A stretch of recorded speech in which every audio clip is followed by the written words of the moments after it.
Soomaaliyad waxaan uga jeedaa dhalasha de qof waliba waa Soomaali xaqay baa go'day marka Somaliland ka yimid waa Soomaali Djibouti ka yimid waa Soomaali dal Soomaaliyeed marka nana Djibouti waa dal Soomaaliyeed marka halka waxay ahayd maalintii ugu horeysay ee dal Soomaaliyeed xoroobo oo ah runtii taariikh waa aan leeyahay karin imika tan waxay ku timid maalintaas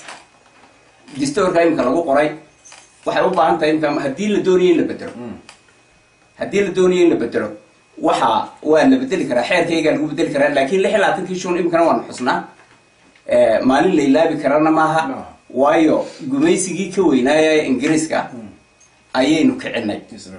oo xabsi loo soo maray oo ma garanaysaa cadaadis fara badan loo soo maray marka maalin la ilaabi karo ma 26 June waana suurtagal in laga hadlo teema noqoto la soo wax laga hadli karo in laakiin maaha in la daciifiyay amba laga tagay 26 June maaha waa laba maalmood oo labaduba dhacdadoodu ay xoog u weyn yihiin waana laga wada hadli karaa way Cabdullaahi adigu abwaan baa tahay eriyadan bal dib ugu noqdo dadka Soomaalida waxay ka qoraan 26 June xusuusinay 18 ay ka duwan tahay gabay ka hadlaya sidii foosha xumeyd ee loo dilay Sheekh Bashiir al-Garansa ayaa uu qoray in la yiraahdo ana qolo gabaygaasi waxa uu leeyahay hadii kulli abwaan baa too hadaan ilaa khalday shay waxa la yiraahdaa adaan waxa la yiraahdaa duhur baa Bashiirow lagu shanqaday daar agtiina ah dahrigi iyo laaftay rasaas kaga daloolsheene isagoo dam iyo dhiig leh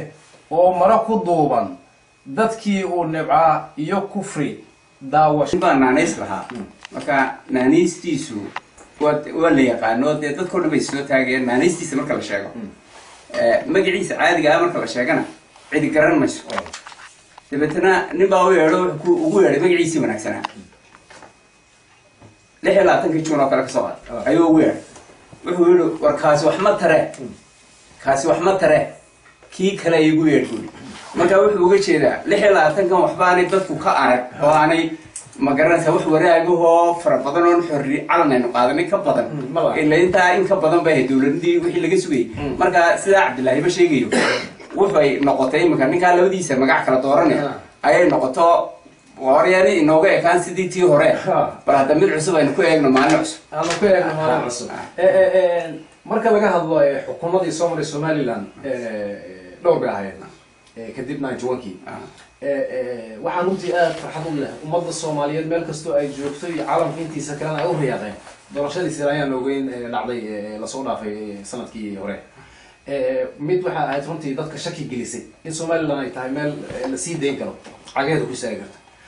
haddana madaxweynihii hore maruu ka hadlayay aan maqlayay beri dhaweyd xaqa iyo doorashadan iyo ogolaashada caalamku wuxuu yiri caalamka dad baa u taliya iyagana ku xiran tahay laakiin wuxuu yiri cidii dadaasha oo nabadgelyada dalka iyo sida hadda ku dadii lagu wado waynu gaarina intay qaadato Sirayaan sidoo kale wuxuu yiri 50 sano iyo ka badan haday qaadato waanu ku soconaynaa wasiirahan waxaan leeyahay safiirahan haleeyo حد انت لاقى كيس انت لاقى بالذي انا تكسب ثاني امريكي عالم كيس اذا قلادنا اللي ku yeero magacan Soomaaliland waxa arkayskaygu badan yahay oo ma garanaysaa in xornimo doonaya oo sidiisaba inuu bini aadam xor ah dhaqaale xor ka ah oo tala xor ka ah marka doonaysa inaad noqoto xorriyadu waxay istaayishaa wax walba Nelson Mandela 26 sanadood buu fadhiyay oo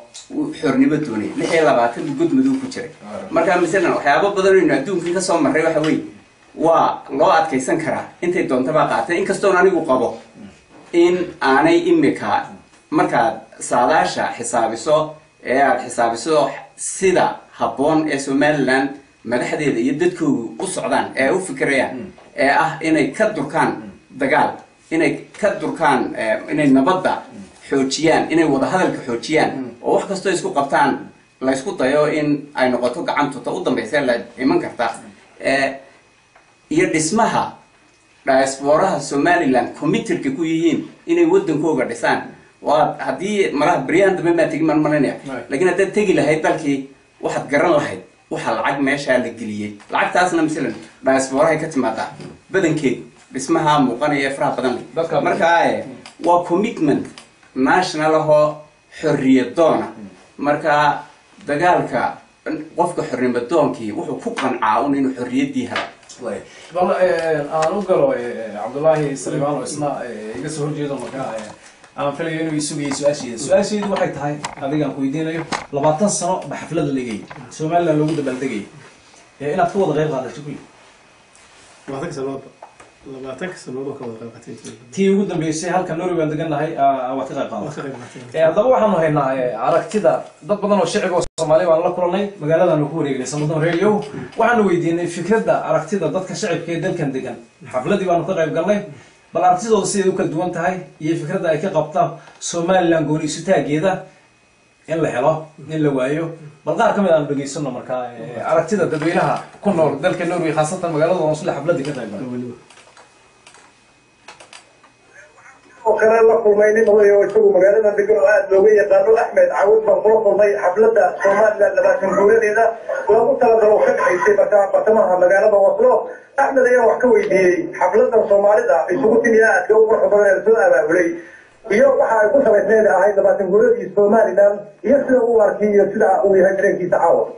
بسم الله الرحمن الرحيم حسنات أبو معصر هاي هذه غير صندوق مواندين مع مغيا حفلة النواب رحتها سيدة شعور الرواية هاي أو حتى كذا وني تي في يو